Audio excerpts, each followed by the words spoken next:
Good morning and welcome to CCI News. I'm James Wells. New data from the Australian Bureau of Statistics shows Bathurst has the third highest number of guns in New South Wales. The number of registered firearms in Bathurst has increased by 23% over the past 5 years, meaning there are now almost 14,000 guns in Bathurst. But the New South Wales Farmers Bathurst branch say people should not worry about registered guns and says farmers need guns for different jobs. The number of local shooting clubs also contribute to this spike in gun ownership. Meanwhile, the same statistics show Orange has almost 11,000 registered guns. Federal member for Calare, John Cobb, says he is proud of the Coalition's decision to reject a conscience vote on same-sex marriage. Last week, Coalition MPs gathered in a party room meeting to make a decision on the issue, shooting down the possibility of a conscience vote by a narrow margin of 66 to 63.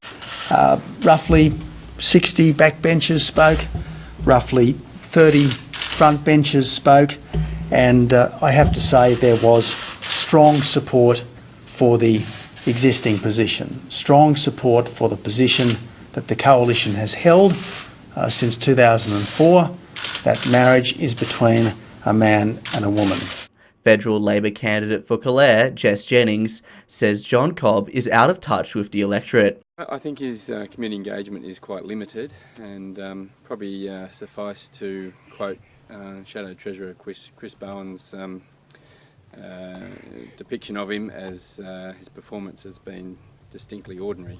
Mr Cobb confirmed he was one of the MPs who voted against the proposal and says the Prime Minister's handling of the issue has only strengthened his grip on Coalition leadership. While the smoking ban in New South Wales prisons is so far going smoothly, corrective services officers still remain on alert. We cross to Daniel O'Day, who is on the scene. James, it's still early into the ban, but staff say they are feeling positive it will continue to run smoothly as tobacco supplies run out. But corrective officers will stay on alert to ensure no incidents occur. New South Wales prisons are some of the last in the country to go smoke-free after Queensland went smoke-free in November last year. But smoke-free jails are not a new phenomena, as many around the world have been smoke-free for years.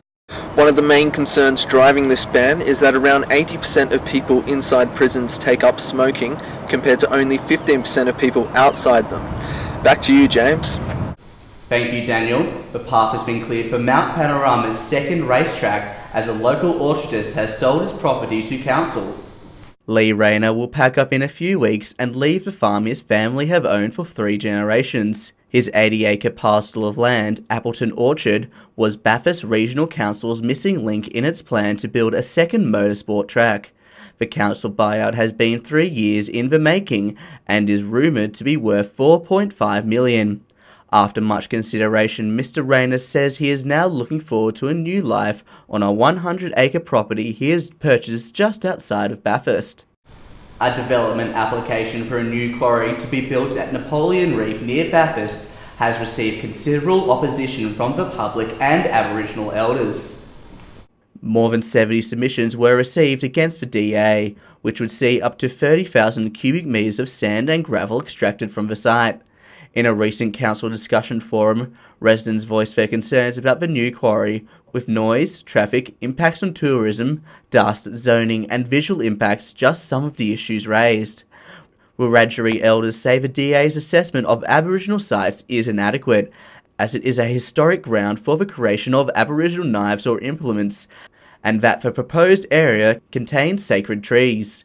Council will make their decision of whether or not to approve the DA in the next council meeting. You're up to date with CCI News. Thank you for watching. I'm James Wells.